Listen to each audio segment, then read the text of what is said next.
లాగా మరి రేపటి దినంలో మన అందరినీ కూడా దేవుడు సిద్ధపరచులాగా మనం కూడా దేవుని దృష్టిలో యోగ్యులుగా ఎంచబడి మరి ఆయన బలలో మనం పాలి భాగస్థులు అవ్వాలి. ఇది ఒక క్రమం, ఒక క్రమశిక్షణగా మనం చేయాల్సిన చాలా అమూల్యమైన మంచి కార్యం. సో సాధారణంగా మనందరం కూడా మ్యాక్సిమము మీ పని మీరు చేసుకోవడానికి ఇష్టపడతారు కదండి, అంతేనా? ఇక్కడ ఎవరన్నా లేదండి నా పని వేరే వాళ్ళు చేయాలండి అన్న వాళ్ళు ఎవరైనా ఉన్నారా? అలాంటి వాళ్ళు మోస్ట్లీ ఎవరు ఉండరు కదండి. ఎవరి పని వాళ్ళే చేసుకుంటారు, మీ పని మీరే చేసుకుంటారు. అది మీరు చేయలేనిది, మీ వలన చేత కానిది, మీ వల్ల కానిది అంటున్నప్పుడు అప్పుడు వేరే వాళ్ళని ఆశ్రయించడానికి ప్రయత్నం చేస్తారు, అవునా కాదా? రైట్. కనుక సాధారణంగా మన పని మనం చేసుకుంటాం, అందులో ఎలాంటి సందేహం లేదు, మనం చేసుకోవాలి కూడా. అది ఈ యాకోబు పత్రిక 4:4 మనం చదివిన ప్రకారంగా ఎప్పుడు కూడా దేవుని మాటలకు, దేవుని యొక్క విధానానికి ఈ యొక్క లోకం ఎప్పుడు కూడా అడ్డు తగులుతూనే ఉంటుంది. దేవుడు ఒక మాట చెప్పినప్పుడు, దేవుని విధానాల్లో వెళ్తున్నప్పుడు ఈ లోకం దానికి పూర్తి విభిన్నంగా ఉంటుందన్నమాట. కనుక ఇప్పుడు నేను చెప్పిన ఒక మాట చాలా మంచి మాట కదండి. అందరూ కూడా ఎవరి మీద ఆధారపడక్కర్లేదు, ఆధారపడకుండా నేను నా పని నేను చేసుకుంటాను అనేది లోకం హర్షించదగినదే. అది మీకు కూడా you want to live your life as a ఇండివిజువల్గా, ఒక వ్యక్తిగతంగా మీరు ఎవరి మీద ఆధారపడకుండా మీరు జీవించాలనుకోవడం తప్పు కాదు, అది లోకానికి. కానీ ఇక్కడ దేవుని విధానంలో వెళ్తున్నప్పుడు మాత్రం అక్కడ కొంచెం హెచ్చు తగ్గులు ఉంటాయి. అది ఖచ్చితంగా దాన్ని దేవుడు అంగీకరించడం. అందుకనే ఆ యొక్క వాక్యంలో రాయబడింది, ఈ లోక స్నేహము దేవునితో వైరము కదా అని అక్కడ యాకోబు చెబుతున్నది మనం గుర్తు చేసుకొని మన ఆత్మీయ స్థితికి మనం అప్లై చేసుకోవడానికి ప్రయత్నం చేయాలి. అది చాలా ఇంపార్టెంట్. ఇప్పుడు చూద్దాం, ఇక్కడ ఒక సందర్భాన్ని మనం ఒకటి గమనిద్దాం. 1 సమూయేలు గ్రంథము 30వ అధ్యాయము 6-8 వచనాలు చూద్దాం. పిమ్మట దావీదు ఏపోదు తెమ్మని యాజకుడగు అహీమెలెకు కుమారుడైన అబ్యాతారుతో చెప్పగా, అబ్యాతారు ఏపోదును దావీదు నొద్దకు తీసుకొని వచ్చెను. నేను ఈ దండును తరిమినేడలా దాన్ని కలుసుకొందునా అని యెహోవా యొద్ద దావీదు విచారణ చేయగా, యెహోవా తరుము, నిశ్చయముగా నీవు వారిని కలుసుకొని తప్పక నీ వారినందరినీ దక్కించుకొందువని సెలవిచ్చెను. కాబట్టి దావీదు అతని యొద్దనున్న 600 మందియును బయలుదేరి బేసోరు వాగు గట్టుకు రాగా, వారిలో 200 మంది వెనుక దిగవిడవబడిరి. చాలమ్మా, హల్లెలూయా. ఇక్కడ మనం గమనించండి, ఇక్కడ దావీదు అక్కడ సందర్భం ఏంటంటే, ఇక్కడ అమాలేకీయులు వారందరూ కూడా, ఈ అమాలేకీయులు కానీ, మోయోబీలు కానీ, ఫిలిస్తీన్లు కానీ, పెర్జీలు కానీ, హవ్వీలు కానీ, ఇంకా ఇలాంటి ఇక తెగలంతా కూడా ఎప్పుడు కూడా ఇశ్రాయేల్ దేశానికి చాలా విరుద్ధంగానే ఉంటారు. వారు శత్రువులుగానే పరిగణించబడ్డారు ఎప్పుడు కూడా. అందులో ఈ యొక్క అమ్మోనియలకు గుంపు, ఈ గుంపు కూడా వాళ్ళు ఏం చేస్తున్నారంటే, వాళ్ళు సిక్లక్ని వాళ్ళు కైవసం చేసుకొని మరి దావీదుని వారి యొక్క సంపదని ఇంకా వారిని నాశనము చేయడానికి వారు వస్తున్న సందర్భం. ఇక్కడ దావీదు మీద ఏం చేస్తున్నారట, వారు తిరుగుబాటు చేస్తున్నారు. దావీదు మీదకి వాళ్ళందరూ కూడా రాళ్ళు రువ్వుతున్నారట, వాళ్ళందరూ కూడా వచ్చారు. అయితే ఇక్కడ మనం ఒక్క మాట మనం అర్థం చేసుకోవడానికి ప్రయత్నం చేయాలి. ఎందుకంటే ఇక్కడ దావీదు ఎలాంటి వాడండి మనకు తెలుసు కదా. దావీదు చాలా జ్ఞానం కలిగిన వాడు, దేవునితో ఒక మంచి సంబంధం కలిగిన వాడు. దావీదు పేరు చెబితేనే వారంతా కూడా, మిగతా శత్రువులు అన్నవారు అందరూ కూడా వారు భయముతోనే కృంగిపోతారు. సింహపు గుండె కలిగిన వాడట దావీదు. అలాంటి యొక్క దావీదు గురించి చాలా చక్కటి మాటలు మనం చాలా సందర్భాల్లో విన్నాము, దేవుడు రాయించాడు. అయితే అలాంటి సందర్భంలో దావీదు ఏదన్నా చేయగలడు, అయితే ఏమన్నా చేయగలడు. అయినప్పటికీ కూడా నేను ఇందాక అదే చెప్పాను, మీకు ఏం చెప్పాను, మనం చేయగలిగినది, మనం ఏదైతే చేసుకోగలమో అంతా కూడా మనం చేసుకుంటాం. ఎవరిని సహాయం తీసుకోకుండా, మనం ఎవరి మీద ఆధారపడకుండా మన పని మనం చేసుకుంటాం.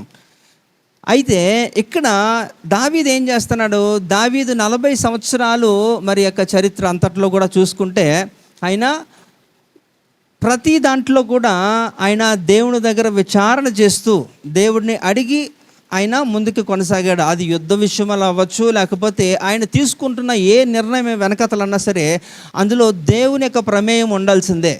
దేవునికి చెప్పకుండా, దేవునికి దగ్గర విచారణ చేయకుండా ఆయన ఏ పని చేసినట్లు లేదు.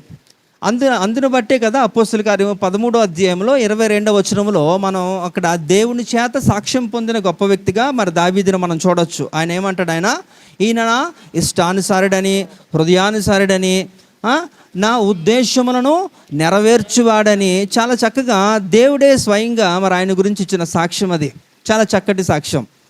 ఎందుకంటే ఆ రీతిలో ఆయన అంత మంచి రిలేషన్ని ఆయన కాపాడుకున్నాడు కనుక ఇక్కడ ప్రార్థన విషయంలో ఈరోజు మనం ఎందుకు ఇక్కడ కూడున్నాం, ఇక్కడ ఎందుకు కూడుకొని ఇలా మనం ప్రార్థన చేస్తున్నాం? ఈరోజు ఏంటి? ఉపవాస ప్రార్థన కదండి, ఉపవాస ప్రార్థన. వారి ప్రార్థన గురించి నిన్న కూడా మనం విన్నాం. చాలా సందర్భాల్లో మనం ఏ రీతిలో మనం చేస్తుంటాం ప్రార్థన అనేది. కానీ ఈరోజు కూడా ఒక చక్కటి యొక్క విషయాన్ని మనం నేర్చుకోవడానికి ప్రయత్నం చేద్దాం. మరి ఇక్కడ ప్రార్థన అందరూ కూడా చేస్తారు, కాదనట్లే. కానీ ఎప్పుడు చేస్తారు అనేసి అంటే అది శృతి మించిపోయి మీ చేతిలో అవలేని పక్షాన్నే. కానీ చేతనైనవన్నీ కూడా మీరు చేసుకుంటారు. అంటే మీరు ఏదైతే మీరు చేయగలరో అవన్నీ కూడా మీరు చేసుకుంటారు. కానీ మీరు చేయలేనివి, ఎవరు మీకు సహాయం చేయలేనిది అది దేవుడే చేయాలనుకున్నప్పుడు మాత్రమే దేవుని దగ్గరికి వెళ్తారు. కానీ ఇక్కడ దేవుడు అది కోరుకోవట్లేదు. సో ప్రార్థన అనేది చాలా ప్రాముఖ్యమైనది. అయితే ప్రార్థన అనేది ఎవరిలో అయితే ఉంటుందో, అలాంటి యొక్క వ్యక్తిత్వాన్ని ఎవరైతే కాపాడుకుంటారో దేవుడు చెప్తున్నాడు, వారిదట మార్పు చెందిన ఒక జీవితానికి ఒక రుజువు లాంటిదట ప్రార్థన. అయితే సాధారణంగా ఎవరు ప్రార్థన చేస్తారండి? ఎవరు ప్రార్థన చేస్తారంటే దేవుణ్ణి నమ్ముకున్నవారు, దేవుణ్ణి వెంబడిస్తున్నవారు, రక్షణ అనుభవంలో ఉన్నవారు మాత్రమే ప్రార్థన చేస్తారు. అవునా? సాధారణంగా ఎవరు పెడితే వాళ్ళు చేయరు కదా. అయితే మళ్ళీ చెబుతున్నాను, అయితే లేదండి అన్యులు కూడా చేస్తున్నారండి ప్రార్థనలు, వారు ప్రార్థనలు చేస్తారంటే ఆ ప్రార్థనలు ఎక్కడికి వెళ్తాయి? సత్యస్వరూపి అనే దేవుడైతే ఆయనకే చెందాలి తప్ప ఆయనకి కాకుండా ఇంక వేరే వ్యక్తికి చేస్తే అది దేవునికి చెందదు, ఈ యొక్క లోకాధికారికి చెందుతుంది. కనుక దాన్ని ప్రార్థన అనరు. ప్రార్థన అంటే కేవలము సత్యస్వరూపైన దేవుడిని రక్షకునిగా అంగీకరించిన వాళ్ళు, దేవుడిని వెంబడిస్తున్న వాళ్ళు, వారు చేసేదే ప్రార్థన అవుతుంది. ఇది అయితే దీన్ని ఒక వివాదాస్పదంగా నేను చెప్పట్లేదు, కానీ బట్ ఇది వాస్తవం. కనుక ఇక్కడ ప్రార్థన ఎవరైతే చేస్తారో రక్షణ పొందిన వారికి ఒక రుజువు లాంటిది ఒక ప్రార్థన. సో ఇక్కడ మనుషులు బ్రతుకున్నారంటే ఎలా నిర్ధారిస్తారండి? ఒక మనిషి బ్రతుకున్నాడంటే ఏ యొక్క కారణాలతో నిర్ధారిస్తారు? బేసిక్ థింగ్స్, హార్ట్ బీట్ అట, ఓకే, ఇంకా పల్స్ చూస్తారు కదండి. ఇవి కామన్ అన్నమాట. ఆ వ్యక్తి తిరుగులాడాలి, మాట్లాడాలి, చక్కగా పల్స్ కొట్టుకోవాలి, ఇక నాడి చక్కగా దొరకాలి, అలాగే ఊపిరి తీసుకోవాలి. ఇలాంటి కామన్ అన్నమాట, బేసిక్ థింగ్స్ చూస్తారు. ఒకవేళ కానీ నాడి కొట్టుకోకపోయినా, ఊపిరి స్తంభించిపోయినా ఆ వ్యక్తిని మనం ఏమని డిక్లేర్ చేస్తాం? హీఈస్ డెడ్, అంతేనా, ఈయన చనిపోయాడు అని మనం చెప్తాం. అలాగే ఒక ప్రార్థన అనేది మనిషిలో లేకపోతే అతను కూడా, ఆ వ్యక్తి కూడా, ఆమె కూడా ఏమైపోయిందట? మృతుడే అని దేవుని వాక్యం చెప్తుంది. కనుక మీరు అనుకోవచ్చు చాలా ఏముందిలేండి ప్రార్థన, ఏముందిలేండి అంటే అలా కాదు. ప్రార్థనలోనే ఉందంతా కూడా. మన ప్రార్థన గురించి చాలా విషయాలు మనం విన్నాము. అయినప్పటికీ కూడా కొన్ని పాటించలేనందున నిన్నటి దినాన మనం విన్నాం కదా. కొన్ని మన సమస్యలు పరిష్కరించకపోవడానికి కారణం ఏంటంటే మనం ఎవరి వశంలో ఉండి ప్రార్థన చేస్తున్నామట? మన వశంలో ఉండి మనం ప్రార్థన చేస్తున్నప్పుడు నీకేది జరగదు. దేవుని వశంలో ఉంటేనే మనకి జరుగుతుందని కొన్ని యొక్క సత్యములు తెలుసుకున్నాం. అయితే ఈరోజు కూడా మనం గమనించండి, ఇక్కడ ప్రార్థన అనేది మొట్టమొదటిగా మన రక్షణకి, మనం రక్షణ పొందామని అదొక రుజువు పరిచేది ఒక ప్రార్థన. అయితే ఇక్కడ చూడండి, దావీదు చక్కటి గొప్ప రాజు. చాలా వాస్తవంగా రాజుల చరిత్ర అంతటిలో కూడా మీరు చూస్తే మొదటి ముగ్గురు రాజులు, ఇశ్రాయేల్ దేశాన్ని 40 సంవత్సరాలు పాలించిన మొదటి ముగ్గురు రాజులు ఎవరండి? మొదటిది సౌలు అయితే, రెండోది దావీదు, 3 సొలొమోను. ఆ తర్వాత కాలంలో చాలామంది రాజులు వచ్చినప్పటికీ కూడా వారికి ఈ యొక్క దావీదుకి చాలా వ్యత్యాసం ఉంది. ఉదాహరణకి చూడండి, ఏ దేశాల్లోనన్నా సరే, మన దేశంలో యుద్ధం జరగకపోవచ్చు, ప్రపంచంలో ఏ దేశంలో పెద్ద దేశాలుగా పరిగణించబడుతున్న ఒక రష్యా కానీ, లేకపోతే యుఎస్ కానీ, అమెరికా కానీ, ఇలాంటి యొక్క పెద్ద పెద్ద దేశాలు వాటి యుద్ధాలు, ఆ దేశాలకి యుద్ధం వచ్చింది అనుకోండి, జరుగుతుంది అనుకోండి, అది ప్రపంచం అంతటా కూడా ఇంపాక్ట్ ఉంటుంది. అంతటా కూడా దాని యొక్క ఎఫెక్ట్ పడుతుంటుంది అన్నమాట. అంటే మనకి రేట్లు పెంచేస్తారు. మనకి యొక్క క్రూడ్ ఆయిల్ అంటే ఒక ఆయిల్స్ ఏవైతే ఉన్నాయి, ఈ యొక్క పెట్రోల్ కానీ లేదా గ్యాసెస్ కానీ ఇలాంటివన్నీ కూడా పెరిగిపోతాయి. ఎందుకంటే వారు ట్రాన్స్ఫర్ చేయరు, ఎక్స్పోర్ట్ చేయరు. అందువలన చాలా దెబ్బతింటుంది అన్నమాట. అనేక విషయాల్లో మనకి ఆర్థికమైన సంక్షోభం ఏర్పడుతుంది ఏ దేశంలో ఏదైనా యుద్ధాలు జరుగుతాయి. కానీ ఈ యొక్క దావీదు 40 సంవత్సరాలు పరిపాలించిన కాలంలో నిరంతరము కూడా ఆయన యుద్ధాలు చేస్తూనే ఉండేవాడట. కానీ ప్రజలు ఎలాంటి సమస్య ఎదుర్కోలేదట. చక్కటిగా వాళ్ళకి ఎలాంటి ఆందోళన లేదు. తర్వాత వారికి ఎలాంటి కొదువు కొరత లేకుండా సర్వసమృద్ధిగా వారు ఉన్నారట. ఎవరు? ఇశ్రాయేలు ప్రజలు. దావీదు పరిపాలించిన కాలంలోనే అంతటి యొక్క అలా బ్యాలెన్స్ చేసుకోగలిగాడు. ఎలాగంటే ఈవెన్ సొలొమోను కాలంలో యుద్ధాలు లేదు అయినప్పటికీ కూడా చాలా మటుకు ప్రాబ్లమ్స్ కొన్ని ఉన్నాయి. యుద్ధాలు అయితే సొలొమోను కాలంలో లేవు కానీ బట్ ఇతర సమస్యలు అయితే వచ్చాయి. సౌలు ఉంటున్నప్పుడు కూడా చాలా సమస్యలు ఉన్నాయి. కానీ దావీదు పరిపాలిస్తున్నప్పుడు మాత్రమే అనేక యుద్ధాలు ఆయన చేస్తున్నప్పటికీ కూడా ఆయన ప్రజలు ఎవరు కూడా కలవరపడలేదు, వారికి కరువు రాలేదు, వారు చాలా క్షేమముగా ఉన్నారట. కారణం ఏంటంటే that is only one secret. ఏంటంటే హీఈస్ అ ప్రేయర్ఫుల్ మ్యాన్. ఆయన ఒక మంచి ప్రార్థనాపరుడు దావీదు. అందుకనే 119వ కీర్తనలో కూడా మనం చదువుకుంటే అందులో కూడా ఆయన 3 సార్లు ఆయన ప్రార్థన చేస్తాడు, 7 సార్లు ఆరాధన చేస్తాడు అని ఆయన గురించి కూడా ఆయనే రాశాడు. అంటే ఇక్కడ చాలా చక్కటి యొక్క ప్రార్థనాపరుడు, దేవునికి ఇష్టానుసారుడిగా ఉన్నాడు. కాబట్టి ఆయన చేస్తున్న ప్రతి విషయంలో కూడా ఆయన దేవుడి మీద ఆధారపడుతూ దేవుని యొక్క సన్నిధిలో ఆయన ఏం చేస్తాడు, నిరంతరము కూడా విచారణ చేసేవాడట. ఏ పని చేసినా సరే ఇది చెయ్యాలా వద్దా అని అడిగేవాడట. ఇప్పుడు మనం చదివిన లేఖన భాగంలో 1 సమూయేలు గ్రంథం 30వ అధ్యాయం 6 నుంచి 8 వచనాల్లో ఉన్న సారాంశం ఏంటంటే, అందులో ప్రాముఖ్యంగా దావీదు గురించి ఇందాకలే నేను ఇంట్రడక్షన్ ఇచ్చాను. ఆయన చాలా చక్కటి వాడు, చాలా మంచి స్ట్రాటజీస్ కలిగిన వాడు, చాలా చక్కగా వ్యూహాలు రచిస్తాడు. చాలా చక్కగా అంతటికంటే గొప్పగా చెప్పుకోదగినది ఏంటంటే దేవుని సన్నిధిలో ప్రతిసారి కూడా ఆయన విచారణ చేసేవాడు. కాబట్టి దేవుడు ఆలోచన చెప్పేవాడు. ఎందుకంటే యెషయా గ్రంథము 9వ అధ్యాయం 6వ వచనంలో దేవునికి ఉన్న క్యారెక్టర్స్లో 5 దాంట్లో ఆయనకి ఆలోచనకర్త అని ఆయన పేరు. కనుక ఆయన్ని ఆశ్రయించిన వారికి ఆయన చక్కటి ఆలోచన ఇస్తాడు. ఆ ఆలోచన బట్టి నువ్వు ముందుకెళ్తున్నప్పుడు నీకు ఎప్పుడు కూడా ఓటం అనేది నువ్వు చూడవు. మరి దావీదు జీవితంలో అంత గొప్ప ఘనతని సంపాదించగలిగాడు. 40 సంవత్సరాలు నిరంతరము యుద్ధము చేస్తున్నప్పటికీ కూడా ప్రజలెవరు కూడా కలవరపడకపోవడానికి కారణం ఏంటంటే ఆయన దేవుని యొద్ద విచారణ చేస్తూ ప్రతిదీ కూడా ఆయన తెలుసుకుంటూ వెళ్ళేవాడు. అయితే ఇక్కడ ఈ యొక్క సందర్భాన్ని మనం కానీ పరిశీలనాత్మకంగా మనం కానీ చూస్తే, అక్కడ అమాలేకీలు అనబడిన వారు ఏం చేస్తారట, వారి మీదకి వచ్చి వారి యొక్క పట్టణాన్ని నాశనం చేసి అక్కడ అన్నీ కూడా పాడి చేసి వాళ్ళని ఎత్తుకొని పోతున్నారట. అలాంటి సందర్భంలో దావీదు వారిని తరమగలడా లేడా? చెప్పాలి, మీరు మాట్లాడాలి. శత్రువులు ఆయన మీదకి వచ్చినప్పుడు వారిని ఓడించగలడా లేడా? ఓడించగలడే కదా. కానీ ఆయన ఓడించక ముందు ఆయన దేవునితో మాట్లాడుతున్న సందర్భాన్ని నేను మీకు చూపించాను.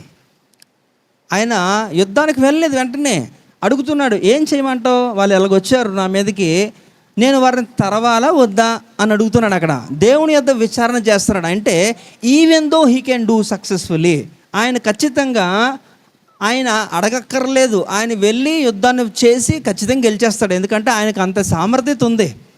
కానీ అయినా సరే దేవుని యొద్ద ఎందుకు విచారణ చేశాడు? అంటే ఆయన లైఫ్లో నుంచి మనము తెలుసుకోవాల్సిన ఒక విషయం ఏంటంటే, నీవు ప్రతి విషయంలో నువ్వు దేవుడి మీద ఆధారపడాలి అన్నదానికి దావీదే ఒక సూచన. హల్లెలూయా. కానీ మీరు ఏం చేస్తారంటే, మనందరం కూడా మనము చేసుకోదగిన సమస్తము కూడా చిన్న విషయాల నుంచి పెద్ద విషయాల వరకు మ్యాక్సిమం అంతా కూడా మనము అన్నీ చేసుకొని పోతూ ఉంటాం. అయితే అందులో కొన్ని హిట్టు, కొన్ని ఫ్లాపు, అంతేనా? అంతే. అందుకనే కదా సామెతల గ్రంథంలో 3వ అధ్యాయంలో 5-6 వచనాల్లో సొలొమోను చెబుతున్న ఒక మాట ఏంటంటే, నీ స్వబుద్ధిని ఆధారము చేసుకొనక ఏం చేయాలట చెప్పాలి. తర్వాత కొనసాగించండి. ఏముంది అందులో?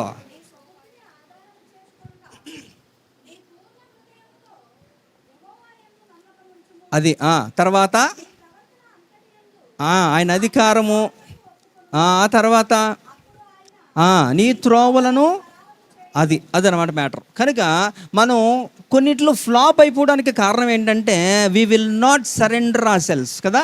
మనల్ని మనము సంపూర్ణముగా దేవునికి అప్పగించుకోము, ఆయనకు అధికారానికి మనము లోబడము. ఇంకేం చేస్తామట, మనకు సొంత నిర్ణయాలు ఎక్కువ ఉంటాయి. అందువలన ఫెయిల్యూర్స్ కూడా చాలా ఎక్కువే ఉంటాయి అన్నమాట. ఓటములు కూడా మీ యొక్క లైఫ్లో చాలా ఎక్కువ ఉంటాయి. కానీ దావీదు లైఫ్లో అలాంటి యొక్క ప్రస్తావనే లేదు. కారణం ఏంటంటే, ఆయన ప్రతిదీ కూడా ఆయన ఈజీగా చేయగలిగిన పని విషయంలో కూడా దేవుణ్ణి అడగడం నేర్చుకున్నాడు. దేవుని ఆలోచన చొప్పున ఆయన చేయగలిగాడు. కనుక he is the most successful king. ఆయన రాజులందరితో కూడా పోల్చుకుంటే ఆయన యొక్క పరిపాలనలో ఇప్పుడు ఇందాక నేను చెప్పినవంతా అదే.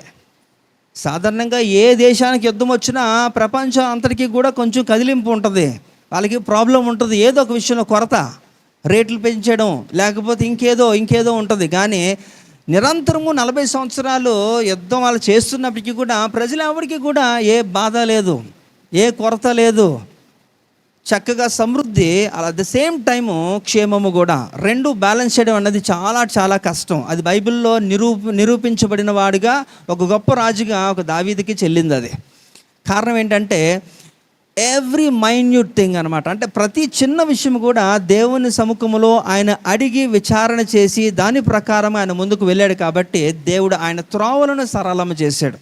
హల్లెలూయా. కనుక ప్రార్థన మనం చేస్తాం. ప్రార్థనే కాదు, ఏది మనకు ఆ జీవితంలో మనం తీసుకోబోతున్న నిర్ణయం అన్నీ కూడా. అయితే ఇది కొంత మట్టుకు చేదస్తంగా ఉండొచ్చు కొంతమందికి. అదేంటండి, మనము చేసుకోదగినది కూడా మనం దేవుని దగ్గర అడగాలా అంటే, అవును అడగాలా అంటాను నేను. ఎందుకంటే if you really want to see success in your life, మీ యొక్క వ్యక్తిగత జీవితంలో, మీ ఆత్మీయ జీవితంలో మీరు చక్కటి యొక్క ఒక విజయాన్ని మీరు చూడాలంటే ఖచ్చితంగా మీరు దేవుని సముఖంలో మీరు విచారణ చేయడం నేర్చుకోవాలి. మనకి చేత కాలేనప్పుడు మాత్రమే మనం దేవుని దగ్గరికి వెళ్తూ ఉంటాం. అది మనకి అలవాటు. ఏదో ఒక సామెత ఏంటట, ఒక లోకంలో మాట్లాడుతున్న అందరూ ఏ దిక్కు లేకపోతే దేవుడే దిక్కట కదా. ఎందుకు లేదు దిక్కు అంటే, ఏది లేకపోతే దేవుడు కాదు, కలిగినది ఏది ఆయన లేకుండా కలిగి లేదు అంటున్నప్పుడు మళ్ళీ అదెందుకు అంటే, ఈ లోక మర్యాదలు మనం అనుసరిస్తున్నప్పుడు, అందులో అలవాటు పడిపోయినప్పుడు అవే వస్తాయి నోట్లోంచి. అదే అలవాటు ప్రకారం మనం ముందుకు వెళ్తాం. కనుక మీరు ఆలోచన చేయండి. ఇక్కడ ప్రార్థన అనేది ఏంటట, మనము రక్షణ అనుభవానికి ఒక రుజువుగా ఉన్నది మొట్టమొదటిగా. కనుక ఖచ్చితంగా ప్రతి ఒక్కరు కూడా ఏం చేయాలట, దావీదులాగా మనం ఏం చేయాలంటే దేవుని సన్నిధిలో విచారణ చేయడం నేర్చుకోవాలి. అంతేకాదు ప్రతి విషయంలో కూడా. చూడండి, 1 దెస్సలోనిక పత్రిక 5వ అధ్యాయము 16-18 వచనాల్లో కూడా దేవుని చిత్తము గురించి దెస్సలోనిక సంఘానికి అపోస్తలుడు పౌలు గారు తెలియజేస్తూ కూడా అక్కడ ఏంటంటే కొన్ని విషయాలు అన్నట్టు ఏమన్నా ఉందండి అక్కడ. What is that? ప్రతి అంటే ఎవ్రీథింగ్, డజంట్ మ్యాటర్, చిన్నదన్నా పెద్దదన్నా ఏదన్నా కానీ అండి, ప్రతి విషయంలో కూడా నువ్వేం చేయాలట, కృతజ్ఞతాస్తుతులు చెల్లించుడి. అంటే ఇక్కడ చూడండి, అది కృతజ్ఞతాస్తుతులే అవ్వచ్చు, లేకపోతే దేవుని దగ్గర పర్మిషన్ తీసుకోవచ్చు, అడగచ్చు, విచారణ చేయొచ్చు. అంటే ఇక్కడ దేవుడు మన నుంచి ఆశిస్తున్నది ఏంటట, వాట్ ఈజ్ ఈ ఎక్స్పెక్టింగ్ ఏంటంటే, మన నుంచి ఆయన ఆశిస్తున్నది ఏంటంటే మనము ఆయన మీద ఆధారపడాలి అనడమే ఆయనకి ఇష్టము. అయితే మనకు అది ఇష్టం ఉంటుంది. ఎందుకంటే ఏంటి మరిని ఇంత చిన్న విషయానికి కూడా నేను నీకు చెప్పాలా అన్నట్టుగా చాలామందికి ఉంటుంది. ఎందుకు ఆయన ఎందుకు డిస్టర్బ్ చేయడం అన్నట్టు కొంతమంది, ఆయనక క్షేమము కోరుకున్న వాళ్ళు మీరు అంతా కూడా కదండి. ఎందుకు ఆయన ఎందుకు ఇబ్బంది పెట్టడం, కాబట్టి నా పని నేను చేసుకుంటాను. నీ పని నువ్వు చేసుకుంటున్నావు, కానీ అది కరెక్టో రైటో అనేది దేవుని సన్నిధిలో విచారం చేస్తే ఏం పోయిందట? దానికి ఏమైనా ఖర్చు అవుద్దా? లేదు కదా. మరి తరమగల కెపాసిటీ ఉంటున్నప్పటికీ, శక్తి సామర్థ్యము వ్యూహము అన్నీ ఉన్నప్పటికీ కూడా ఎందుకు అడగాలి దావీదు? ఆయన ఎందుకు అడగాలి? ఎందుకంటే ఆయన జీవిత విధానం శైలి అలాంటిది దావీదు. కనుక ఆయన చక్కగా ఆ మాట ఆయన చెబుతున్నాడు ఆ సందర్భంలో. కాబట్టి ఇక్కడ మనమైతే మాత్రం ప్రార్థన అనగానే మనం ఏదన్నా మనకు ఒక సమస్య అనేది ఒక గట్టిగా ఉంటున్నప్పుడు, ఇది ఖచ్చితంగా ఎవరి వల్ల సాధ్యపడదు అనుకుంటున్నప్పుడు మాత్రమే, అంటే పెద్దగా ఉంటున్నవి చాలా పెద్ద పెద్దవే విషయాలు మాత్రమే మనం దేవుని సన్నిధికి తీసుకొని వెళ్తూ ఉంటాం. ఈవెన్ సాక్ష్యం చెప్పేది విషయంలో కూడా నేను చాలాసార్లు చెప్పాను, సాక్ష్యం చెప్పడానికి, దేవుని మహింపరచడానికి నీకు ఒక పెద్ద రీజన్ అవసరం లేదు కదా. అవసరమా? నీకు పెద్ద కారణం కావాలా దేవుడిని మహింపరచడానికి? ఏది లేదనుకోండి. ఈరోజు మీరు ఇలాగా సజీవులుగా ఉన్నారంటే కూడా అది దేవుని కృప కదా. హల్లెలూయా కదా. అందును బట్టి కూడా మీరు దేవుని మహింపరచవచ్చు, అందును బట్టి కూడా మీరు దేవుని సాక్ష్యాన్ని చెప్పచ్చు. కాబట్టి సాక్ష్యం అనేది లేకుండా పోదు. కనుక దేవుడు కోరుకుంటున్నది ఏంటంటే, మనం ప్రతి విషయంలో కూడా మనం ఏం చేయాలట? దేవుణ్ణి అడగాలి, ఆయన మీద ఆధారపడాలి అని ఆయన ఇష్టపడుతూ ఉంటాడు.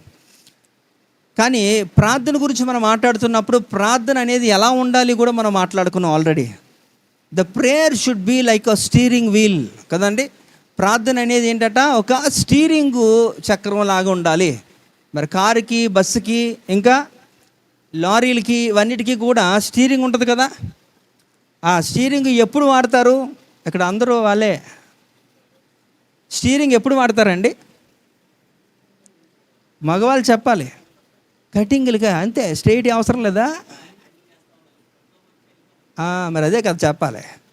అంటే ఇక్కడ లెఫ్ట్ రైట్ కాదు, స్ట్రైట్కి కూడా. అంటే స్టీరింగ్ లేకుండా నువ్వు ముందుకు వెళ్ళావు, పక్కకి వెళ్ళావు, వెనక్కి వెళ్ళావు, ఎక్కడికి వెళ్ళావు కదా. కాబట్టి ప్రార్థన అనేది ఎలా ఉండాలట? It's should be like a steering wheel. అదొక ఎలా ఉండాలి?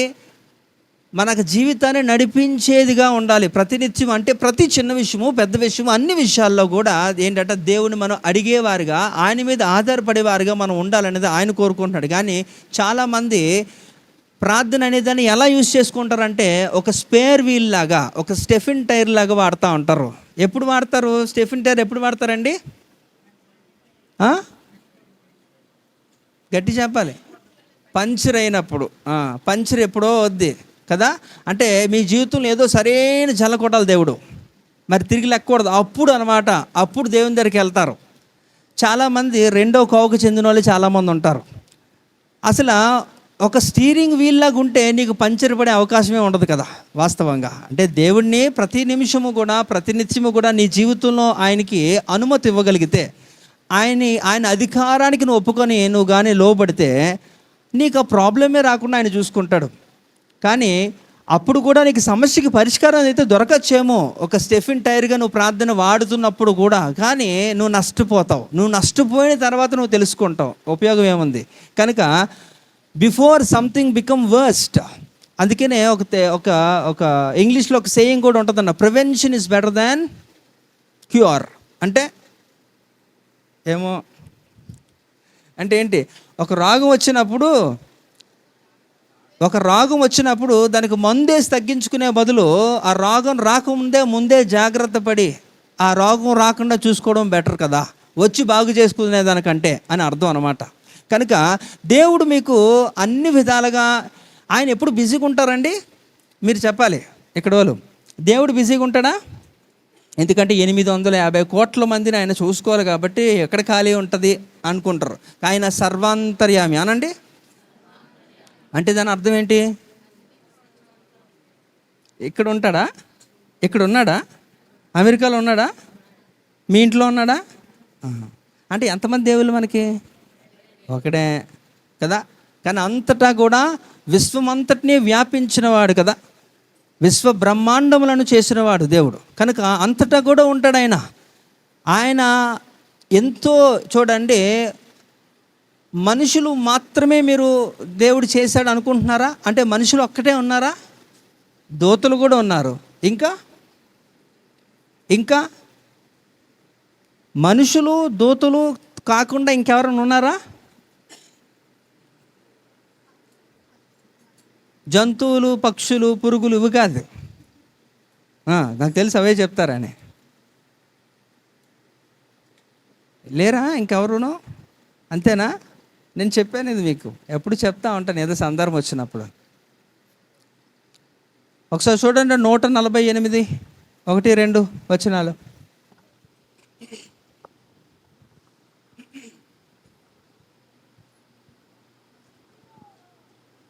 యెహోవాను స్తుతించుడి, ఆకాశవాసులారా యెహోవాను స్తుతించుడి, ఉన్నత స్థలముల నివాసములారా ఆయనను స్తుతించుడి. చాలమ్మా. ఆకాశవాసులారా అంటే ఎవరు? దూతలు.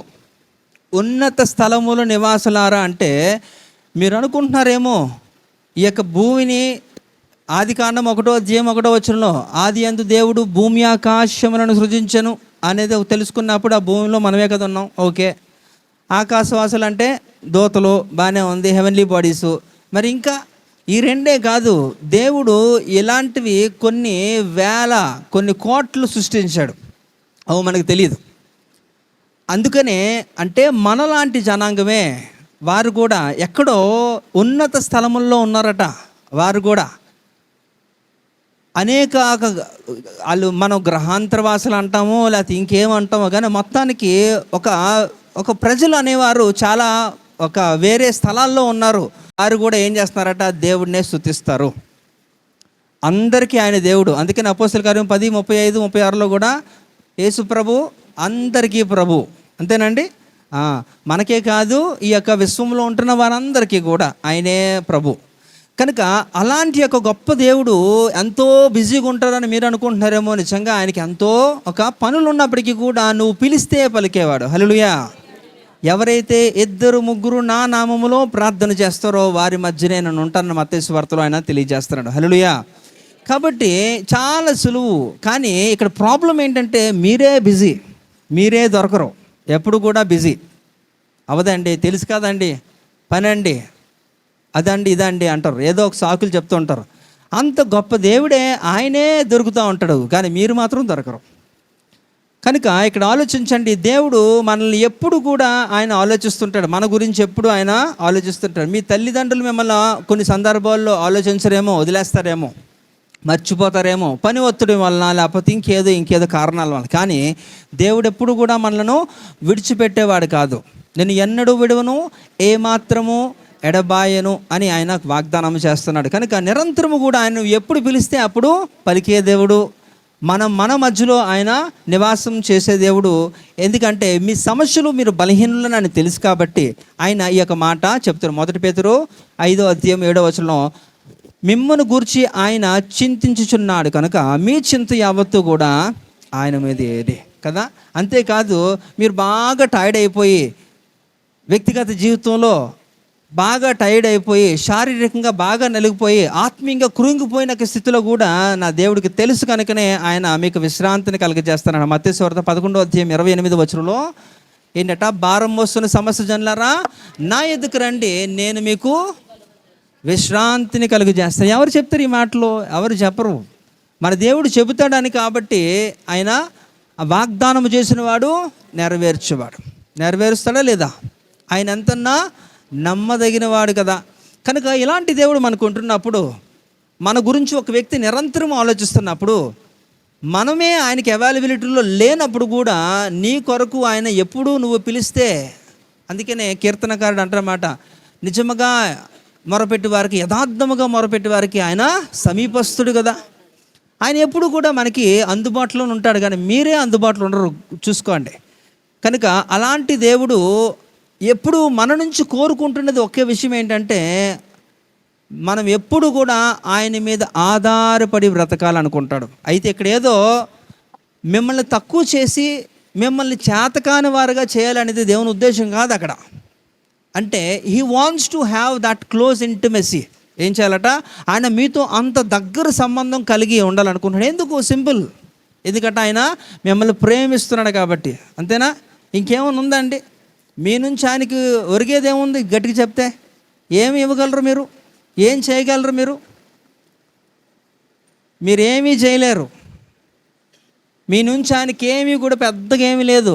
ఆయన నుంచే మీకు అన్నీని. హల్లెలూయా. అయినప్పటికీ కూడా గుర్తుపెట్టుకోండి, ఆయన ప్రతి విషయంలో మీరు ఆయన అడిగితే ఆయనకి ఇష్టమట. కానీ మీరేమనుకుంటారంటే ఆయన ఎందుకు ఇబ్బంది పెట్టడం, కనుక నా పని నేను చేసుకుంటాను అనుకుంటారు. కానీ ఇక్కడ ఆ సత్యాన్ని గ్రహించిన దావీదు ఇక్కడ మాట్లాడుతున్నాడు. ఏంటంటే ఎల్నా వద్దా విచారణ చేస్తున్నాడు, వారిని తరమనా వద్దా అంటున్నాడు. ఆ మాటలో ఆ సందర్భంలో మనం చూడవచ్చు ఇక్కడ.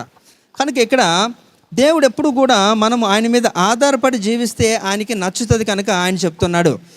అయితే ఇది సూచనప్రాయంగా ఆయన ఏం చేస్తారు, ఒక సాదృశ్యంగా కూడా కొన్ని యొక్క ప్రాక్టికల్గా కూడా ఈ భూమి మీద ఉన్నప్పుడు ఆయన చేసి చూపించాడు. ఆ సందర్భాన్ని కూడా యేసు ప్రభు వారు కూడా ఇక్కడ చూడండి. మనకు తెలుసు, ఇక్కడ యోహాను సువార్తలో మనం చదువుకుంటే అక్కడ లాజరు అనే ఒక వ్యక్తి ఉంటాడు. మార్తా, మరియా, లాజరు, ఆ ముగ్గురు వ్యక్తులు ఎవరండి?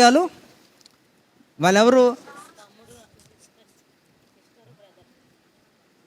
ఎవరు చెప్తున్నారు? నువ్వేనా చెప్పావు? ఓకే. మార్తా మరి ఎవరు? అక్క చెల్లెళ్ళు. ఈ యొక్క లాజరస్ ఎవరు? తమ్ముడు కదా. ఇంటి పేరేమా? లాజరస్ ఇంటి పేరేంటి చెప్పండి? వేముల కాదా? రైట్. సో ఈ ముగ్గురు కూడా చాలా చక్కగా వాళ్ళు కలిసి వారొక జీవితం జీవిస్తున్నప్పుడు సడన్గా అకస్మాత్తుగా ఆయనకు జబ్బు చేసి ఆయన చచ్చిపోయాడు. ఎవరండి? లాజరస్ చనిపోయాడు. మనకు తెలిసిన స్టోరీ అంతా కూడా. ఆయన చనిపోతే యేసు ప్రభు వారికి మెసేజ్ వచ్చేసింది. ఆయన చెప్పారు, ఎవరో చెప్పారు, ఒక మెసెంజరు ఇలాగా చనిపోయారని. కానీ ఆయన వెంటనే స్పందించి వెళ్ళాడా లేదా? ఏం చేశాడు? ఆ పోన్లే పర్లేదు అనుకున్నాడు. ఏమన్నాడమ్మా యేసుప్రభు వారు? ఆయన చనిపోయినప్పుడు ఆయనకు విషయం తెలిపినప్పుడు ఆయన స్పందించలేదు కదా. వాస్తవంగా ఆయన చనిపోయిన నిమిషానికి ఎవరు చెప్పక మునిపే యేసుప్రభు వారికి తెలుసు. అవునా? ఆయనకు తెలుసు. అయితే వచ్చి చెప్పారు, కానీ ఆయన అలానే ఆయన పైన ఆయన చేసుకుంటున్నాడు. 3 దినాలు అయిపోయిన తర్వాత 4వ దినాన్ని ఆయన ఆరాంగా వెళ్ళాడు బేతనికి. వెళ్ళి ఆయన వాళ్ళతో పాటు మాట్లాడి విచారణ చేసి ఆ తర్వాత వారు ఏడుస్తున్నప్పుడు వారి కంటి నీరుని తుడిచాడు, మాట్లాడాడు. ఈయన కూడా ఏడ్చాడు. ఎందుకంటే నిజంగా లాజరస్ని ఆయన ప్రేమించాడు కనుక. లాజరస్నే కాదు, ఇక్కడ కూర్చున్న ప్రతి ఒక్కరిని కూడా అట్టి రీతిలోనే దేవుడు ప్రేమిస్తున్నాడు. అయితే ఇక్కడ అక్కడి నుంచి ఆయన ఎక్కడికి వెళ్ళాడు? ఆ సమాధి దగ్గరికి వెళ్ళాడు. ఆ సమాధి దగ్గరికి వెళ్ళి ఆయన పలికిన ఒక మాట చూద్దాం. యోహాను సువార్త 11వ అధ్యాయము 41వ వచనం. ఏంటి కాంపిటీషను? చదవండి. అంతటా వారు ఆ రాయి తీసివేసిరి. యేసు కన్నులు పైకెత్తి, తండ్రి, నీవు నా మనవి వినినందున నీకు కృతజ్ఞతాస్తుతులు చెల్లించుచున్నాను. చాలు. అక్కడేంటి అర్థమైంది మనకు? అక్కడ యేసు ప్రభు వారు ఆ లాజరస్ సమాధి దగ్గరికి వెళ్ళారు. సమాధి దగ్గరికి వెళ్ళి ఆ మాట అంటున్నారు. అంటే సమాధి దగ్గరికి వెళ్ళక మునిపే ఆయన ఏం చేశాడు? దేవునికి ప్రార్థన చేశాడా లేదా? నా మనవి నువ్వు ఆలకించావు అని దానికి కృతజ్ఞతలు దేవుడు తెలియజేస్తాడు యేసు ప్రభు వారు. అంటే ఆయన వెళ్ళక ముందు హీ ప్రిపేర్డ్ అండ్ ఏం చేస్తాడట? ఆయన ప్రార్థన చేశాడు. దేవుడు విన్నావు కనుక నీకు కృతజ్ఞతలు అని చెప్పి అక్కడికి వెళ్ళి అక్కడ చెబుతున్నాడు. ఆ తర్వాత తెలిసిన ఒక అద్భుతం మనకు తెలుసు. అంటే ఇక్కడ స్వయంగా యేసు ప్రభువారు మనకి నేర్పిస్తున్న ఒక పాఠం, ఆత్మీయ పాఠం ఏంటంటే, యేసు ప్రభువారు, ఇప్పుడు నా ప్రశ్న ఏంటంటే, యేసు ప్రభువారు తండ్రికి ప్రార్థన చేయకపోతే ఆయన బ్రతికించగలడా లేడా? లాజరస్ని బ్రతికించగలరా లేదా? మీకు తెలుగు అర్థం అవ్వట్లేదు, ఇంగ్లీష్లో చెప్పాలా? యేసు ప్రభువారు లాజరస్ సమాధికి వెళ్ళక మునిపే ప్రార్థన చేసినట్టు ఇప్పుడు మీరు చదివారు కదా. ఇప్పుడు ఆయన అక్కడికి వెళ్ళి అక్కడ ఎందుకు అట్లా చేస్తున్నాడు? యేసు ప్రభు తండ్రికి ప్రార్థన చేయకుండా ఆయన బ్రతికించగలడా లాజరస్ని? లేడా? బ్రతికించగలను 100%, అందులో ఎలాంటి సందేహం లేదు. కానీ ఎందుకు ప్రార్థన చేశాడు? ఆయన ప్రతి విషయాన్ని కూడా ఆయన ఈ భూమి మీద ఉంటున్నప్పుడు 5,000 మందికి ఆహారం పంచిపెట్టే విషయంలో, కానాను విందులో అనేక అద్భుతాలు ఆయన చేసుకుంటూ పోతున్న ప్రతిసారి కూడా ఆయన ఏం చేస్తున్నాడు? ఆయన కనులెత్తి తండ్రికి ప్రార్థన చేసి ఆయన చేస్తున్నాడు. అంటే ఇట్ డజంట్ మీన్ దట్ ఆయన ప్రార్థన చేయకపోతే, ఆయనకి తండ్రిని అడగకపోతే ఆయన స్వస్థపరచలేడనో లేకపోతే అద్భుతము చేయలేడనో అనేది అక్కడ సమస్య కాదు. అది కాదు అసలు. ఆయన చేయగలడు. కానీ ఆయన ఎందుకు అలా చేస్తాడంటే, నువ్వు కూడా ఆ రీతిలో ఆయన మీద ఆధారపడి ఉండాలి అనేది ఆయన ఉద్దేశం. అందుకని ఆయనే he just want himself to win example. ఆయనే ఒక ఉదాహరణగా ఉండడానికి, ఒక మాదిరిగా ఉండడానికి ఆయన చేస్తున్న భూమి మీద కార్యాల్లో ఇది ఒకటే.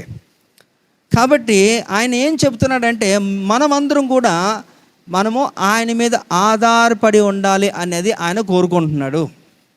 ఇప్పుడు చెప్పండి, మీరు ఎంతమంది దేవుడి మీద ఆధారపడుతున్నారు? ప్రతి విషయంలో నా ప్రశ్న సరిగ్గా వినాలి. ప్రతి విషయంలో, చిన్న విషయంలో కూడా చేస్తారు, ఆధారపడతారు, ప్రార్థన చేస్తారు, కాదనట్లేదు. ఏది పెద్ద సమస్య రావాలి కదా, ఓ పెద్ద సమస్య రావాలి, ఆ సమస్య నువ్వే చేయగలవు, నువ్వే నన్ను బయట పడేయగలవు అని తెలుసుకున్నప్పుడు అప్పుడు వెళ్తారు. కానీ లేకపోతే ఏముందిలే, చిన్నదే కదా మనం చేసుకుంటాం, మనకు రాదా అనే ఒక ఉద్దేశంతో, అలాంటి ఒక భావంతోనే మనం ఏం చేసుకుంటాం అంటే చేసుకుని వెళ్ళిపోతుంటాం. కానీ హీఈస్ నాట్ ఎక్స్పెక్టింగ్ దాట్. నువ్వు చిన్న విషయం అన్నా పెద్ద విషయం అన్నా సరే, నువ్వు నాకు చెప్పి చేస్తే అది నీ త్రోవలు నేను సరళము చేస్తాను అంతే. ప్రతి ఏదైనా నీకు ఫ్లాప్స్ ఉండదు, అన్ని హిట్లే అలాగా. కాబట్టి ఇక్కడ దేవుడు ఆ వ్యక్తిగతంగా అలాగా ఆయన చేస్తున్నాడు.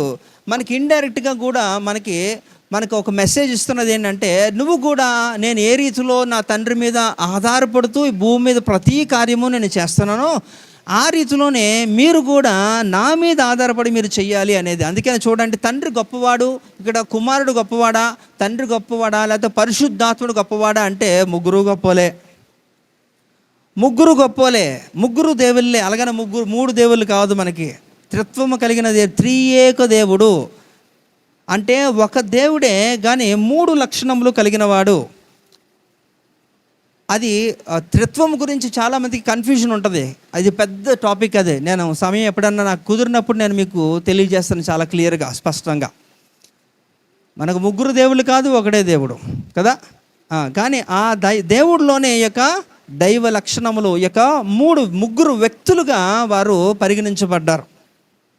కనుక ఇక్కడ ఏకకాలంలోనే చూడండి, ఒక వ్యక్తి పోలీసు, ఆ వ్యక్తికి ఒక హాబీ ఉంటుంది, ఒక హాబీ ఉంటుంది. మేబీ మంచిగా ఆయన పెయింటింగ్ వేయచ్చు. ఒక పెయింటరు అంటే ఆర్టిస్ట్ అనుకోండి, ఆయనకి అందులో కూడా ఒక మంచి ప్రావీణ్యం ఉంది, ప్రజలందరూ కూడా గుర్తించారు. కొంతమందికి ఆయన ఆర్టిస్ట్ అని తెలుసు, కొంతమందికి వృత్తిరీత్యా ఆయన పోలీస్ అని తెలుసు. ఓకే, అలాగే ఇంట్లో ఒక చక్కటి యొక్క కుటుంబంలో ఒక మంచి తండ్రిగా వ్యవహరిస్తున్నాడు, 3 పాత్రలు పోషిస్తున్నాడు. కానీ ముగ్గురిని ఒక్కసారి ఆయన డిస్ప్లే చేయగలడా? ఇప్పుడు నేను ఈ పలానా ఎలీషాని నేను ఇక్కడికి స్టేజ్ మీద పిలుస్తున్నాను, ఆ పోలీస్ కాబట్టి మీరు కాదు. ఎక్కడికట ఒక ఆర్టిస్ట్ ఎలీషా అని కొంతమందికి తెలుసు, ఆర్టిస్ట్ పోలీస్ అని కొంతమందికి తెలుసు, ఒక చక్కటి యొక్క తండ్రిగా కొంతమందికి తెలుసు. ముగ్గురు కూడా ఒకడే వ్యక్తి, కానీ మూడు వ్యక్తిత్వాలు 3 ఉన్నాయి. కానీ ఇప్పుడు ఆ వ్యక్తిని నేను పరిచయం చేసి చెప్పినప్పుడు ఆ ముగ్గురు ఉన్నాక గుణాల గురించి నేను చెప్తాను, కానీ ఆ ముగ్గురు నేను చూపించలేను. అయితే ఒకళ్ళనే చూపించగలను, అయితే ఆర్టిస్ట్ అని చెప్తాను, లేకపోతే పోలీస్ అని చెప్తాను, లేకపోతే ఒక తండ్రి అని చెప్తాను, అవునా? అంతే. కానీ ఇక్కడ అది ఎవ్వరికీ సాధ్యపడదు, కానీ అది దేవునికి సాధ్యపడింది. హల్లెలూయా. అదే నేను చెప్తాను మత్తయి సువార్త 3:16-17 వచనాల్లో. ఏంటట, ఆయన బాప్తీసము తీసుకున్న తర్వాత ఆ 3 సన్నివేశాలు కూడా ఏకకాలంలో ఆయన రుజువుపరిచాడు. తండ్రి అయిన దేవుడు ఆకాశం నుండి ఒక స్వరముతో మాట్లాడుతూ కుమారుడు అక్కడ నుంచున్నాడు, పరిశుద్ధాత్ముడు అక్కడ ఆయన మీద వాళ్తున్నప్పుడు ఏకకాలంలో ముగ్గురిని కూడా ఆయన చూపించగలిగాడు. హల్లెలూయా. సో అది దేవునికి మాత్రమే చెందుతుంది. సో ఇందులో ఇప్పుడు నా సబ్జెక్ట్ అది కాదు, మీరు కన్ఫ్యూజన్ అవుతారేమో అని చిన్న మాట చెప్పాను, అది మనం మాట్లాడుకున్న తర్వాత. అయితే ఇక్కడ మనం ఈ విషయానికి వస్తే, ఇక్కడ దేవుడు మనకు నేర్పిస్తున్న ఒక ఆత్మీయ పాఠం ఏంటంటే, ఏ రీతిలో నేను ఈ భూమి మీద 3.5 సంవత్సరాల పరిచర్య చేసిన కాలం అంతట్లో కూడా నేను సంపూర్ణముగా నేను నా తండ్రి మీద ఆధారపడుతూ, మీరు చూస్తుండగానే నేను అన్ని కూడా అద్భుతములు ఆశ్చర్యములు నేను చేస్తున్నప్పుడు కనులెత్తి ఆయన ఆకాశం వైపు ఆయన చేతులెత్తి ఆయన ప్రార్థన చేసి యొక్క కార్యములన్నీ చేసుకొచ్చాడు. ఆయన చేయలేక కాదు, కానీ అది మనకు నేర్పిస్తున్నాడు. కాబట్టి మనము కూడా ఏం చేయాలట, ఆయనను మీద ఆధారపడి మనము ముందుకు వెళ్ళాలనేది ఆయన ఒక కోరిక. అందుకనే ఇక్కడ యోహాను సువార్త 14:6 ఆయన చాలా స్పష్టంగా చివరి మాటలో తేల్చేస్తాడు ఏదో, నేనే మార్గము సత్యము జీవము, నా ద్వారా తప్ప ఎవరో తండ్రి యొద్దకు చేరలేడు అని ఎలా చెప్పగలుగుతున్నాడంటే, నేను అలా చేశాను, ఇంకా నా ద్వారానే, త్రూ మీ, నా ద్వారా తప్ప మీరు ఏమీ చేయలేరు, అక్కడికి వెళ్ళలేరు, నేనే మిమ్మల్ని తీసుకొని వెళ్ళాలి. అంటే నేను ఏ రీతిలో అయితే నా తండ్రి మీద ఆధారపడి నేను చేస్తున్నానో, మీరు నా మీద ఆధారపడి మీరు చేస్తే తప్ప మీ వల్ల కాదు అని ఒక క్లారిటీ ఇస్తున్నాడు. కాబట్టి ఇక్కడ ప్రార్థన అనేది మన రక్షణకి ఒక రుజువు లాంటిది. అంతేకాదు, ప్రార్థన అనేది మనము దేవుడి మీద ఆధారపడడానికి ఒక లక్షణము.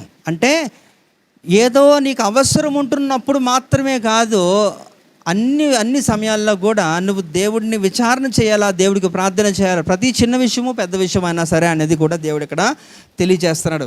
చూడండి, ఇంకా ఒక తండ్రికి 2 కుమారులు ఉన్నారనుకోండి, మీకు సులువుగా అర్థం అవడం కొరకు.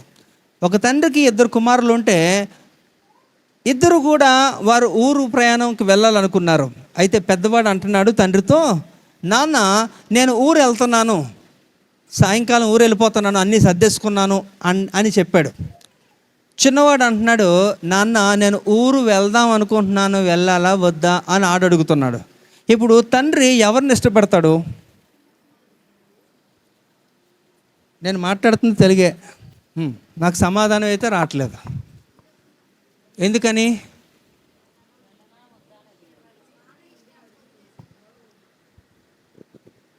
అంటే ఇద్దరు ఊరు వెళ్ళాలనుకున్నారు, కానీ పెద్దవాడు డిక్లేర్ చేశాడు, నీ పర్మిషన్ నాకు ఎందుకు, నేను ఊరు వెళ్తున్నానని ఇన్ఫర్మేషన్ ఇచ్చాడు. కానీ చిన్నోడు పర్మిషన్ తీసుకుంటున్నాడు, అంతేనా? ఖచ్చితంగా మరి తండ్రికి ఎవరు ఇష్టపడతారు? అంతే, సేమ్ అంతే. ఇక్కడ యేసు ప్రభు కూడా, దేవుడు కూడా మనల్ని ఇష్టపడాలంటే మీరు ఆయన్ని ఏం చేయాలట, ఆయన పర్మిషన్ అడగాలి, ఆయన దగ్గర విచారణ చేయాలి. హల్లెలూయా. కాబట్టి ప్రార్థన చేస్తున్నప్పుడు నీకు శక్తి సామర్థ్యం ఉన్నప్పటికీ కూడా, నువ్వు మేధావి అయినప్పటికీ కూడా, ఏ ఆవు అయినా సరే మొత్తానికి, కానీ ఖచ్చితంగా నువ్వు దేవుడిని అడిగి మీరు నీ యొక్క లైఫ్ని సెట్ చేసుకోగలిగితే అది మీకు చాలా బ్లెస్సింగ్, అది చాలా ఆశీర్వాదం. కాబట్టి దేవుడు అదే మనకి తెలియజేస్తున్నాడు. ఇంకా చూద్దాం. సో మొదటిది ఏంటట, ఇక్కడ ఇలా మొదటిది ఏంటట, ప్రార్థన అనేది మన రక్షణకి ఒక రుజువు లాంటిది. రెండోది, ప్రార్థన అనేది మనము ఆయన మీద ఆధారపడడానికి ఒక సాధనం లాంటిది. మూడోది ఏంటంటే, ఇక్కడ కూడా చూద్దాం, 1 తిమోతి పత్రిక 2వ అధ్యాయము 1-2 వచనాలు.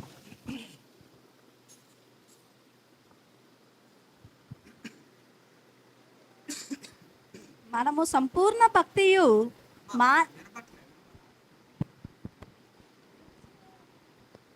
మనము సంపూర్ణ భక్తియు మాన్యతయు కలిగి నెమ్మదిగాను సుఖముగాను బ్రతుకు నిమిత్తము అన్నిటికంటే ముఖ్యముగా మనుషులందరి కొరకును, రాజుల కొరకును, అధికారులందరి కొరకును విజ్ఞాపనలను, ప్రార్థనలను, యాచనలను, కృతజ్ఞతాస్తుతులను చేయవలనని హెచ్చరించుచున్నాను. హల్లెలూయా. ఇక్కడ చూడండి, మూడోది ఏంటంటే, ఇక్కడ మొట్టమొదటిది ప్రార్థన గురించి మనం తెలుసుకుంటున్నప్పుడు, ప్రార్థన అనేది మన రక్షణకు ఒక రుజువు లాంటిది, అలాగే మనం ఆయన మీద ఆధారపడడానికి ఒక సాధనం లాంటిది. అయితే మరి మూడోది ఏంటంటే, ప్రార్థనే మన జీవితంలో ప్రాముఖ్యమై ఉండాలి అనేది కూడా దేవుడు తెలియచేస్తున్నాడు. అతి ప్రాముఖ్యమైనది. ఇప్పుడు నేనే కానీ మిమ్మల్ని ప్రశ్న వేస్తే, మీ జీవితంలో ప్రాముఖ్యమైనది ఏంటి అని అడిగితే ఏం చెప్తారు? దేవుడేం చెప్పకండి, ఇప్పుడు అదే టాపిక్ కాబట్టి అదే చెప్పేస్తారేమో. నిజంగా దేవుడైతే వేరేగా ఉంటుంది పరిస్థితి. కాబట్టి ఏమో ఉంటాయి లిస్ట్లో, చాలా ఉంటాయి. కనుక గుర్తుపెట్టుకోండి, ఒకవేళ ఆ లిస్టులో ఏమైనా మొదటి స్థానం లేదని ఉంటే నాకు తెలియదు, కానీ ఈ రోజు నుంచి కూడా మీరు అర్థం చేసుకోవాలి, మొదటి ప్రాముఖ్యత మనం ఏం చేయాలట, ప్రార్థనకే ఇవ్వాలట. అంటే మన జీవితంలో అతి అతి ప్రాధాన్యమైనది ఏదన్నా ఉందంటే అది ప్రార్థన అనేది మనం చేయగలిగినప్పుడు మీ జీవితాన్ని ఖచ్చితంగా దేవుడు మునుపటిలాగా మాత్రం ఉంచడం, దాన్ని మాడిఫై చేస్తాడు. అది దేవుడు తెలియజేస్తున్నాడు. కాబట్టి ప్రార్థనలో ఏ వ్యక్తి అయితే ఓడిపోతాడో అన్ని విషయాల్లో వాడు ఓడిపోయినట్టే అనేది కూడా దేవుడు డిక్లేర్ చేసేస్తున్నాడు. ఇందాక మనం చెప్తున్నాం కదా, ఒక మనిషి బ్రతుకున్నాడు అని నిర్ధారించడానికి మనం బేసిక్ థింగ్స్ ఏం చూస్తాం అంటే, ఊపిరిని చూస్తాం, పల్స్ చూస్తాం, గుండె కొట్టుకుంటుందో లేదో చూస్తాం. ఇది బేసిక్ కదా. ఒకవేళ అవేవి కూడా జరగకపోతే ఆ వ్యక్తి చనిపోయాడు అని మనం నిర్ధారిస్తాం. కాబట్టి ప్రార్థన అనేది మన జీవితంలో ప్రాముఖ్యమైనది కాకపోతే మన ఓటమి అన్ని విషయాల్లో ఓటమే. ప్రార్థనలో మనం ఓడిపోతే అన్ని విషయాల్లో ఓడిపోయినట్టే. నిన్న విషయాన్ని కూడా నేను చెప్పుకొస్తుంటే, ప్రార్థన అనేది ఏంటండి, ప్రార్థన అంటే ఏంటని విన్నాం మనము దేవునితో మాట్లాడుతున్నట్ట. అంటే ఒక సంభాషణ అని మాట్లాడుకున్నాం కదా.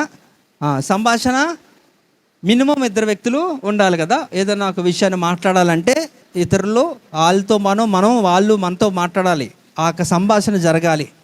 కనుక ప్రార్థన అంటే కేవలం మనం మాత్రమే మాట్లాడడం కాదు, ఆయన కూడా మనతో మాట్లాడతాడు. ఆ రెండు ఉండాలి. కాబట్టి ఇక్కడ అతి ప్రాముఖ్యంగా దేవుడు కోరుకుంటున్నది, ఎంచుతున్నది ఏంటంటే, ఇక్కడ చూడండి అన్ని విషయాలు చెబుతూ తిమోతికి తెలియజేస్తూ అన్నిట్లో రాజుల కొరకు, అధికారుల కొరకు ప్రార్థనలు, యాచనలు ఇవన్నీ కూడా చేయాలని మామూలుగా చెప్పట్లేదు, ఇలా చెయ్యండి రా అన్నట్లే హెచ్చరిస్తున్నాడట. అక్కడ ఈజ్ వార్నింగ్. కాబట్టి హెచ్చరికగా చెబుతున్నప్పుడు మీరు అర్థం చేసుకొని అందులో తీవ్రత ఉంటుంది. హల్లెలూయా. చాలా తీవ్రంగా ఉంటుంది. If it is serious warning అంటేనే మీరు ఖచ్చితంగా మీరు చెయ్యాల్సిన పద్ధతి అని తెలుసుకోవాలి. ఒకవేళ కానీ మనం అది లైట్గా తీసుకుంటే దేవుని యొక్క సమయంలో దేవుడు కూడా మిమ్మల్ని అలాగే తీసుకుంటాడు, అంతే. కనుక అతి ప్రాముఖ్యమైన 3 విషయాలు మనం జ్ఞాపకం చేసుకోవాలి. ప్రార్థన అందరూ చేస్తారు, ఓకే, కానీ ఏ సందర్భంలో చేస్తారు? ఏదన్నా అత్యవసరమైనదిగా మనం ప్రార్థన ఉంచకూడదు, అది చెప్తున్నాను. అందుకనే ప్రార్థన అనేది ఒక స్టీరింగ్ వీల్ లాగా ఉండాలి, కానీ ఒక స్టెఫిన్ టైర్ లాగా ఉండకూడదు. అత్యవసర సమయంలో దేవుడి నుంచి మనకు సహాయం రావాలి అన్నప్పుడు మనం మోకరించి దేవుని దగ్గరికి వెళ్ళి ఏడ్చి ఉపవాసం ఉండి ప్రార్థన చేయడం ఇలాంటివన్నీ కూడా మంచిది కాదు. ఎందుకంటే అప్పటికే నువ్వు చాలా నష్టపోతావు. కనుక నువ్వు నష్టపోయి మళ్ళీ నువ్వు కోల్పోయిన దాన్ని తిరిగి సంపాదించుకోవడంలో పెద్ద విషయం కాదు, అసలు కోల్పోకుండా పెట్టుకోవడమే గొప్ప విషయం. అది ఇంపార్టెంట్ కదా. సో దేవుడు కోరుకున్నది ఎప్పుడు అంతే. అందుకే నేను ఎప్పుడు కూడా కొంతమందిని చిన్నప్పుడు ఈ పిల్లల్ని చూస్తున్నప్పుడు చాలా నవ్వు వచ్చేది నాకు. కొంతమంది పిల్లలు స్కూల్కి వెళ్ళడానికి బాగా ఏడుస్తూ ఉంటారు కదా, కొంతమంది చక్కగా వెళ్ళిపోతారు, కొంతమంది మాత్రం వాళ్ళని ఏం చేయాలట, శుభ్రంగా కొట్టి ఎలా ఎత్తుకొని 2 వ్యక్తులు మోసుకొని ఈడ్చుకొని స్కూల్లోకి ఏదో బలిపశువులా తీసుకెళ్తూ ఉంటారు. సో నేను అనుకుంటాను, ఆడికి దెబ్బలు తినడం తప్పదు, స్కూల్కి వెళ్ళడం తప్పదు కదా, ఎందుకు ఈ బాధ? అదేదో చక్కగా దెబ్బలు తినకుండా తిట్లు తినకుండా హ్యాపీగా వెళ్ళిపోవచ్చు కదా. మనం ఎప్పుడు కూడా సెకండ్ ఆప్షనే ఎంచుకుంటాం. మీరు కూడా ఏదన్నా సరైన జల్ల పడితే మీ జీవితంలో అప్పుడు దేవుని దగ్గరికి వెళ్ళి అప్పుడు చక్కగా సెట్ అయిపోతారు. అది ఎందుకు అంటాను నేను, అదే. అందుకని ఇక్కడ దేవుడు చెప్తున్నాడు, ప్రతి విషయంలో మనం దేవుని మీద ఆధారపడాలనేది ఆయన కోరుకుంటున్నాడు. ఇంకా అతి ప్రాముఖ్యముగా మన జీవితంలో ప్రార్థనే ప్రాముఖ్యంగా ఉండాలి, ఆ తర్వాత మిగతా. అందుకనే యేసయ్య కూడా చెప్పిన ఒక మాట మత్తయి సువార్త 6వ అధ్యాయము 33వ వచనంలో ఎప్పుడు మనం జ్ఞాపకం చేస్తూ ఉంటాం. మొదట ఆయన రాజ్యమును నీతిని వెతకాలి, అప్పుడు అవన్నీ కూడా. కాబట్టి మొదట అంటే ఏంటంటే ఆయనకి మనం ప్రాముఖ్యత ఇచ్చినప్పుడు, ఆయన కోరుకుంటున్న వాటి విషయాలకి మనం ప్రాముఖ్యత ఇచ్చినప్పుడు ఆటోమేటిక్గా నువ్వు కోరుకోకపోయినా నీ కోరికలు ఏమైతే ఉన్నాయో వాటన్నిటిని కూడా దేవుడే ఇచ్చేస్తాడు, సెట్ చేస్తాడు. సో ఇట్స్ ఈజీ, చాలా సులువు. కాబట్టి ఇప్పటి వరకు కూడా మీరు ప్రార్థన గురించి ఏం విన్నారో నాకు తెలియదు, ఒకవేళ ఏ రీతిలో ప్రార్థన చేశారో తెలియదు, దాని ప్రాముఖ్యత ఎంతో మీకు తెలుసో నాకు తెలియదు. నాకు తెలిసి దాన్ని ఎవరు చులకనగా చూడకపోవచ్చేమో కానీ, బట్ దాన్ని ఎప్పుడు కూడా స్టీరింగ్గా మాత్రం మీరు వాడట్లేదని మాత్రం నాకు అర్థమవుతుంది. దాన్ని స్టీరింగ్గా వాడినప్పుడు మీకు ఏ ప్రాబ్లము రాదు. వచ్చిన ఆ ప్రాబ్లంను ముందే దేవుడు ఏం చేస్తాడు, సఫలీకృతం చేస్తాడు, దాన్ని సరళము చేస్తాడంటే హీల్ స్ట్రైట్ ఆల్ క్రుక్డ్ వేస్ అనమాట. అన్నీ కూడా వంకర త్రోవలన్నీ కూడా ఏం చేస్తారట, సెట్ చేసుకుని వెళ్ళిపోతాడు. ఎందుకంటే నువ్వు ఆయనతో కలిసి వెళ్తున్నావు కాబట్టి. నువ్వంతలు నువ్వు సొంతంగా వెళ్ళిపోయినప్పుడు ఖచ్చితంగా యాక్సిడెంట్లే, అదేదన్నా అవ్వచ్చు. కనుక అది మైండ్లో పెట్టుకొని ప్రతి విషయం మనం దేవుడి మీద ఆధారపడి జీవించడానికి మనం ప్రయత్నం చేద్దాం. దేవుడు కోరుకుంటున్నప్పుడు నీకేంటి ప్రాబ్లం? మళ్ళీ చెబుతున్నాను, ఇంత సృష్టిని ఇంత విశ్వంలో ఉన్న అనేకమైన వాటిని అన్నిటినీ చేస్తున్నాడు. నువ్వు పిలిస్తే వెంటనే నీ దగ్గరికి వస్తున్నాడు, కానీ నువ్వు మాత్రం ఆయనకి దొరకట్లేదు. నువ్వు చాలా బిజీగా ఉంటావు. నేను బిజీ గురించి కూడా నేను మీకు చాలా కాలం క్రిందట ఒక మాట చెప్పాను. బిజీ అంటే అర్థం ఏంటో తెలుసా? బిజీ అంటే బీయింగ్ అండర్ సేటన్స్ యోక్ అంటారు, BUSY. అంటే సాతాని కాడి క్రింద మీరు ఏంటట చాలా బిజీగా, ఎప్పుడు కూడా సాతాని కాడి కింద ఉండడమే అంటారు దాన్ని బిజీ అంటే. బిజీ క్యాన్ బి ఎనీథింగ్, అదేదన్నా అవ్వచ్చు.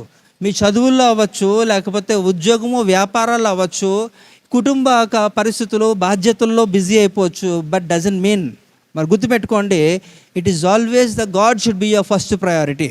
దేవుడే ప్రాముఖ్యంగా మీ జీవితంలో ఆయన ఉంచినప్పుడు మీ జీవితము మునుపటిలాగా ఉండదు. హల్లెలూయా. కనుక ఎంత దాంట్లో కూడా దేవుడు మనకి తెలియజేస్తాడంటే ప్రార్థన అనేది చాలా అమూల్యమైనది. అది నీ రక్షణకి ఒక రుజువు లాంటిది. దేవుడి మీద ఆధారపడడానికి అదొక సాధనంలాగా నీకు పనిచేస్తుంది. అంతేకాదు అతి ప్రాముఖ్యముగా ఉండదగినది కూడా అని ఒక హెచ్చరిక కూడా చేస్తాడు దేవుడు. ఎప్పుడైతే ఇది మనం పాటించగలుగుతామో, ఇది మన జీవితంలో మనం అన్వయింప చేసుకోగలుగుతామో, ఖచ్చితంగా నీ జీవితానికి ఎలాంటి డోకా లేదు. అది రుజువుపరిచినది. దేవుడు ఆయన జీవితంలో రుజువు చేశాడు. ఎందుకంటే ఆయన ఆ రీతిలో ప్రవర్తించాడు కాబట్టి. దావీదు he's of the most successful man, the most successful king. కాబట్టి విజయంలో ఆయన ఎప్పుడు కూడా ఆయన ఓటమికి ఆయనకు తెలియదు పెద్దగా. ఎందుకంటే ఆయన అంత చక్కగా దేవుని విధానంలో ఆయన వెళ్ళిపోయాడు. ఆయన ఒక మంచి ఉదాహరణగా మాదిరిగా ఉండిపోయాడు. కనుక దేవుడు అదే కోరుకుంటున్నాడు. మీరు కూడా ఆ రీతిలో ఉండాలని దేవుడు కాంక్ష. కనుక మీరు అర్థం చేసుకోవాలి. ఈ విషయాన్ని మీరు మీ యొక్క లైఫ్లో మీరు అప్లై చేసుకోవడానికి ప్రయత్నం చేయండి. మరి రేపు దినాన్న మనము దేవుని యొక్క దృష్టిలో మనం యోగ్యులుగా ఎంచబడాలి. యోగ్యులుగా ఎంచబడితే తప్ప మీరు తీసుకున్నాక రొట్టిగానే ఉంటుంది, అది దేవుని శరీరంగా మారదు. తీసుకున్నాక ద్రాక్షరసంగానే ఉంటుంది, అది దేవుని రక్తముగా మారదు.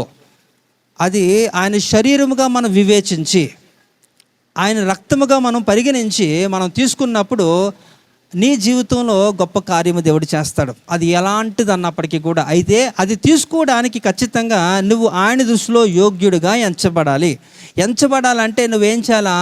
దేవునితో నువ్వు సంభాషించాలి. ప్రార్థన అనేది చాలా ఇంపార్టెంట్, అతి ప్రాముఖ్యమైనదిగా దేవుడు హెచ్చరిస్తున్నప్పుడు దాన్ని ఎవరు కూడా చులకనగా చూడకూడదు. ఏముందిలేండి, ఈ నెల కాకపోతే పై వచ్చే నెల, ఆ నెల కాకపోతే ఇంకొక నెల, అలా నెలలు దాటుకుని వెళ్ళిపోతుంటే మీరు కంప్లీట్ అవ్వరు. నేను చెబుతున్నాను, మీరు కంప్లీట్ అవ్వాలి. ఎందుకంటే మీరు క్రీస్తు స్వరూపంలోకి మార్చబడతారు. ఎప్పుడు ఇది క్రమం తప్పకుండా మీరు చనిపోయే వరకు కూడా మీ రక్షణ మీరు కాపాడుకుంటూ ఈ యొక్క అమూల్యమైన కార్యక్రమంలో మీరు పాలి భాగస్థులుగా ఉంటున్నప్పుడు మాత్రమే అది సాధ్యపడుతుంది. మీకు నచ్చినప్పుడు నేను వచ్చుతాను తీసుకుంటానంటే హాఫే.